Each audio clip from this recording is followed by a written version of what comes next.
Hello and welcome back to Global Value. In today's video, we're performing a fundamental stock analysis of Six Flags Entertainment Corporation, ticker symbol SIX, 6. We're looking at Six Flags as a subscriber request today. Currently, they're trading for $22.60 per share. Over the past year, Six Flags' stock price has come down nearly 43.5%. Over the last 5 years, their stock price has declined by 2/3. They're down 66%. Over 10 years, Six Flags is down 26%. However, going back 12.5 years to when Six Flags became a publicly listed business, they've actually compounded at a rate of about 7% annually. So even with these recent declines, especially with their massive drawdown following the COVID-19 pandemic lockdowns, Six Flags has actually compounded at a decent and acceptable rate over more than the last decade. So Six Flags is trading about $5 over their 52-week low. They're down more than half from their 52-week high. 11% of their shares outstanding are currently sold short, so there is a lot of short interest around the business, and they have a nearly $1.9 billion market cap. For more background about the company, Six Flags Entertainment Corporation owns and operates theme parks worldwide. As of February 2022, the company operated 27 theme parks and water parks in the United States, Mexico, and Canada. Its parks offer various thrill rides, water attractions, themed areas, concerts, shows, restaurants, game venues, and retail outlets. Six Flags Entertainment Corporation was founded in 1961 and is based in Arlington, Texas.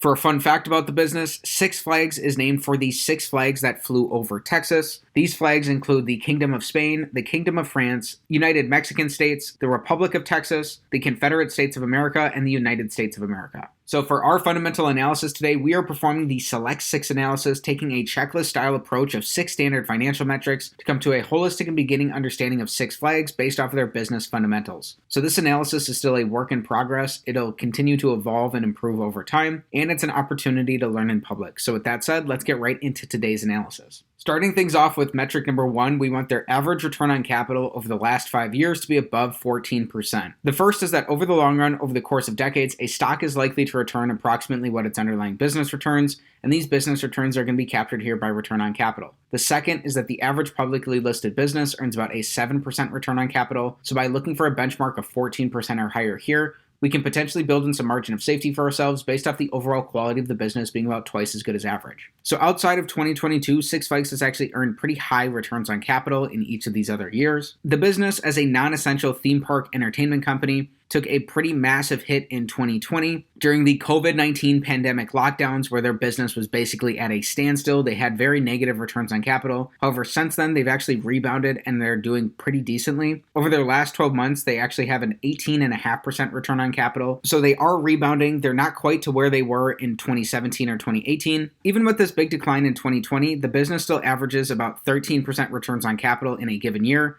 although that's pretty lumpy here. So while that's just short of that 14% benchmark we're looking for, and this is going to be an X on metric number 1, that is still solidly above average. Although again, it's lumpy because of the impact of the COVID-19 pandemic. Next up, for metric number 2, here we're taking a high-level overview of the growth of the business. So we're looking for revenue, earnings, and free cash flow growth over the last 5 years. This metric is all or nothing in nature, and either all 3 of these are going to be up for this to be a check, or if even one of them is down, this entire metric will be an X. We're also going to be including their last 12 months worth of numbers in our calculations here. So over this time, their revenues are up 12%. We get to see really the massive beating that the business took during 2020, where they lost almost 80% of their revenues. They had massive losses in their earnings and free cash flows.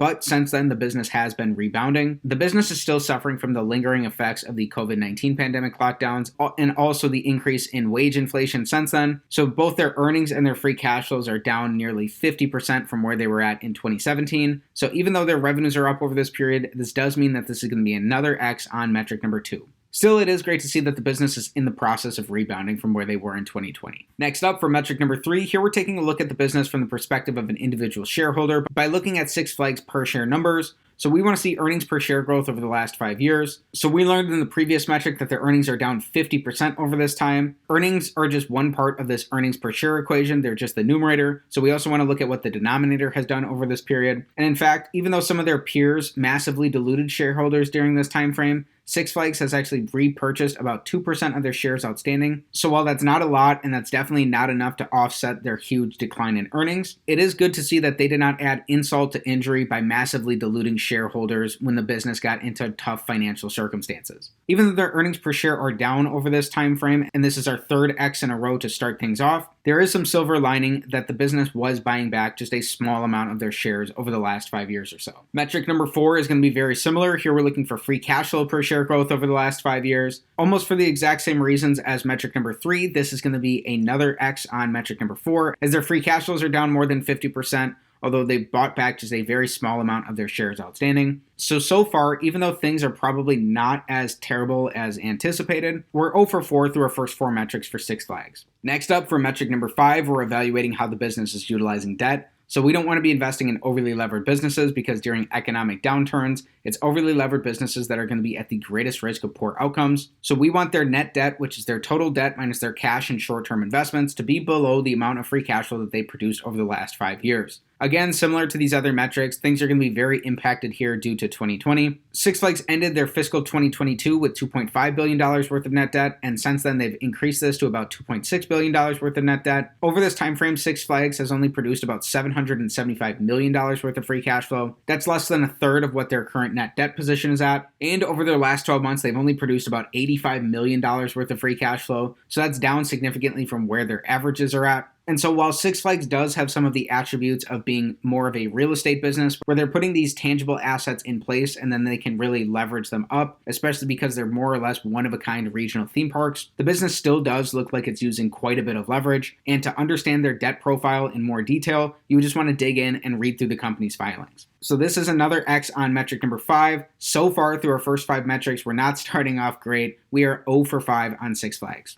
Then our final metric, the big metric of them all, metric number 6, we want their average free cash flow to their total enterprise value to give us a yield that's above 5%. If this is the case, this will potentially give us a slight risk premium to the rate of the 10-year Treasury yield, and potentially give us another reason to be interested in Six Flags. We're using their total enterprise value here to give us a perspective of the business that's going to be more similar to as if Six Flags were a private company than by taking into account both their market cap and their net debt position. So Six Flags currently has about a $5 billion total enterprise value, and we learned that over the last 5 years, Six Flags has produced $775 million worth of free cash flow, meaning that in an average year, they're producing about $155 million worth of free cash flow. So when we divide their $155 million of free cash flow by their $4.9 billion total enterprise value, that gives us an average free cash flow to enterprise value yield of about 3.2%. So that's below that 5% mark we're looking for, and that also is below the rate of the 10-year Treasury currently. This means that this will be an X on metric number 6, and unfortunately Six Flags has gone 0 for 6 on our analysis. Also, as mentioned in the last metric, their free cash flows over their last 12 months are down to about half of what they've been at historically over this time in a given year. So they're only producing about $80 million worth of free cash flow, and so a current free cash flow to enterprise value yield for the business is only about 1.6%. So that's even worse than where they've been at historically. Again, it looks like the health of their business is still on the mend from where they were at during the COVID-19 pandemic lockdown. So then just to note, here we're looking at Six Flags dividend profiles. So Six Flags, prior to the COVID-19 global pandemic, did pay out a very high proportion of their cash flows as dividends. In some of these years, they actually paid out more dividends than they were bringing in cash flows. However, they slashed their dividends very dramatically and very quickly at the start of 2020. And it looks like before they'd be able to start paying out dividends again into the future, their business would have to fully rebound and bounce back to where they have been at historically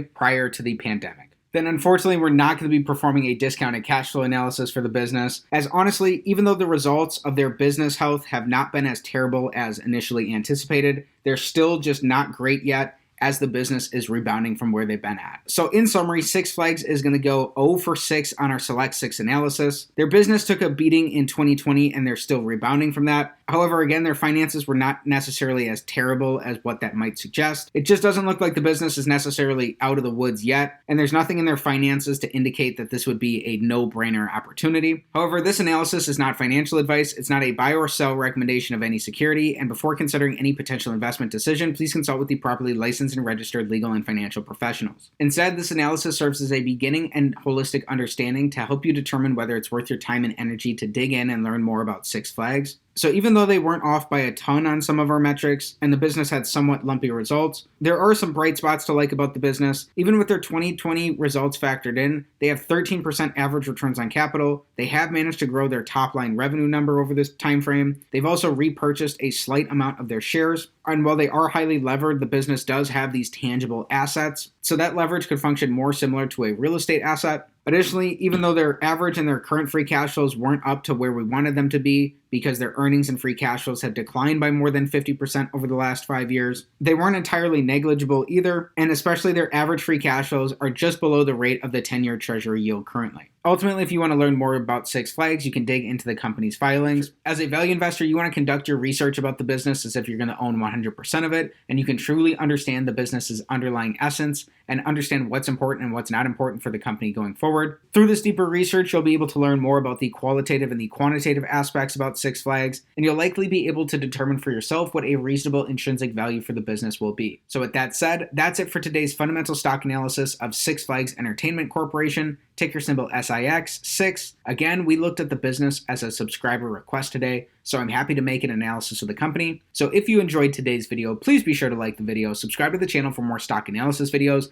and comment down below what business you want me to take a look at next time. Thanks for learning about Six Flags with me, and have a great day.